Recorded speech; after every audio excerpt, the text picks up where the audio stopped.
In 2016, you wrote a book, Easternization, War and Peace in the Asian Century, where you argued that 500 years of Western domination of global politics is now coming to an end, and as a result of the rise of new powers in Asia, how do you think Western elites, policymakers in London, Brussels, Washington, should come to terms with this reality? Well, I mean, I think that reality of the rise of Asian economic powers is something that's not going to change. How they should come to terms with slightly depends on how it plays out, because it's a number of things. I think the most important single thing is the rise of China. It's the single biggest economy. It's 5 times the size of India, for example. But it's also true that it's not just a story about China. It is a story about India, the other country of over 1 billion people, about Southeast Asia, and so on. I think that what is happening is that, having seen this as primarily an economic opportunity, and therefore something that was basically good news for the West, larger markets, cheaper goods, all of that, they're coming to terms with the political realities behind that, which is that richer countries in Asia are also going to be more powerful countries, with their own views of how the world should run. And the debate now has begun, and as I was saying in the previous answer, about, well, do we accept that, but also taking a more differentiated view of Asia, because I don't think that there is a single Asian bloc that sees the world in one way. Obviously, Tokyo sees things differently from Beijing, Delhi sees things differently from Islamabad, and so on. So I think that the Western countries are having to take a more sophisticated view of Asian politics, decide how much they want to get involved in internal disputes.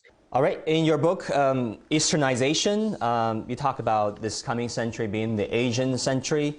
Of course, in the Western media, the commentators, pundits gave us enough opinions of their own, suggesting that it could be a bad thing. Are there good aspects if and when we're in a century of Asia where there's Easternization of the world? Yes, of course that there are.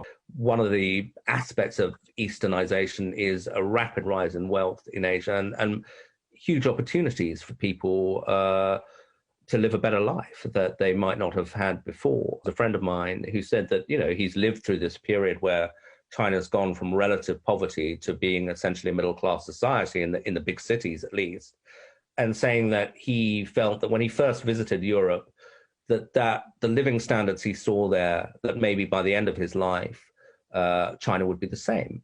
And he said, in fact, it happened in 10 years' time. Within 10 years, the living standards that he had seen as a student in the UK were there in Asia, and that is an amazing thing. That people can have that opportunity, and not just for Chinese people, because as we were suggesting, the biggest market for Western companies in future is likely to be China or Asia more broadly, and so that the wealth is shared to some extent.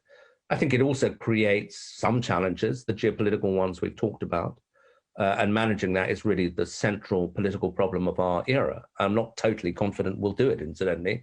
I think that it's a very hard adjustment for everybody to go from a period of one superpower dominance to a challenger power. And as scholars who are much more distinguished than me have written about it, people like Graham Allison, that has resulted in war in the past. So that's difficult as a challenge. And then there's also the environmental issues, because a world in which the whole world is middle class is much higher consumer of energy, of food, and that clearly creates strains on the planet, which we can all see, and we can all say we have to manage these together, but seeing the problem, saying we should manage it together, and actually doing it are different.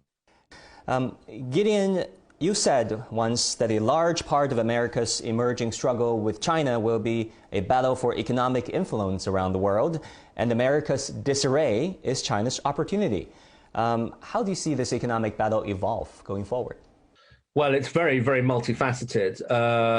But I think that clearly, if you look at pure trade, China now is a more important trading partner for many more countries than the United States, and particularly in Asia. I think that is problematic for the United States. However, there are other aspects to it where the US is stronger. There are certain key technologies. We've seen this, for example, with semiconductor bans and so on, where the United States is ahead and has used that as a weapon at times, for example, by imposing semiconductor export bans.